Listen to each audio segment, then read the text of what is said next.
തൊഴിലാളി സംഘടനകൾ ആഹ്വാനം ചെയ്ത 24 മണിക്കൂർ ദേശീയ പണിമുടക്കിൽ കേരളം സ്തംഭിച്ചു. പണിമുടക്ക് അനുകൂലികൾ വാഹനങ്ങൾ തടയുകയും സ്ഥാപനങ്ങൾ അടപ്പിക്കുകയും ചെയ്തു.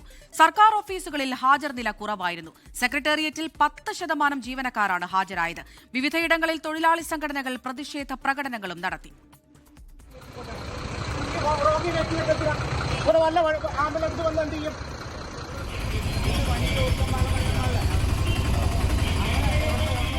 പണിമുടക്കിൽ സംസ്ഥാനത്ത് ഹർത്താൽ പ്രതീതി. അവശ്യ സേവനങ്ങളൊഴികെ മറ്റെല്ലാ മേഖലകളും പണിമുടക്കിൽ സ്തംഭിച്ചു. പൊതുഗതാഗതം തടസ്സപ്പെട്ടു. പലയിടത്തും യാത്രക്കാർ വലഞ്ഞു. ഇനിയിപ്പോൾ പോകാനായിട്ട് യാതൊരു മാർഗമില്ലാത്ത അവസ്ഥയിലാണ്. ഇത്രയും ഗൗരവമാണെന്ന് അറിയില്ലായിരുന്നു. ഫ്ലൈറ്റിൽ കയറി കഴിഞ്ഞാൽ അറിഞ്ഞത്. പിന്നെ അതാണ് പ്രശ്നമായി പോയത്. അവിടെ നാട്ടിൽ നിന്ന് വണ്ടി വരുന്നതിനും ബുദ്ധിമുട്ട്. സർവീസിന് പമ്പയ്ക്കുള്ള സർവീസ് മാത്രമേ തൽക്കാലം ഉള്ളൂ എന്ന് പറഞ്ഞു. പിന്നെ ബാക്കിയൊന്നും ഷെഡ്യൂൾ ചെയ്തിട്ടില്ല എന്നാണ് പറഞ്ഞത്. വയനാട്ടിലും അങ്കമാലി, പെരുമ്പാവൂർ എന്നിവിടങ്ങളിലും KSRTC ബസ്സുകൾ ഉൾപ്പെടെ വാഹനങ്ങൾ തടഞ്ഞു. തിരുവനന്തപുരം നെയ്യാറ്റിൻകര KSRTC ഡിപ്പോയിൽ സമരാനുകൂലികളും ജീവനക്കാരും തമ്മിൽ നേരിയ വാക്കേറ്റമുണ്ടായി. കോട്ടയം പായിപ്പാട് പണിമുടക്കനുകൂലികൾ ബാർ ഹോട്ടലിന്റെ വാതിൽ അടിച്ചു തകർത്തു.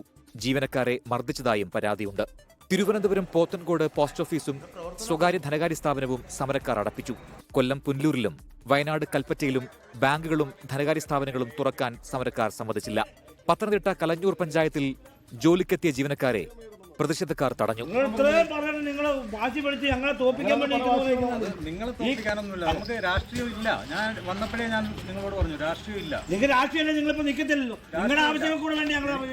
കോഴിക്കോട് പുതിയങ്ങാടി GMUP സ്കൂളിൽ അധ്യാപകരെ തടഞ്ഞു.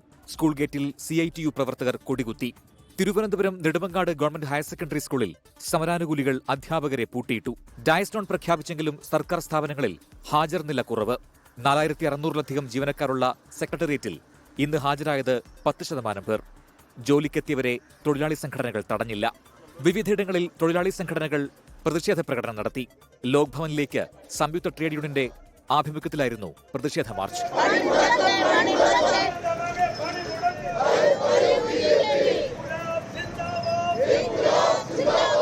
INTUC പ്രത്യേകം പ്രതിഷേധം സംഘടിപ്പിച്ചു.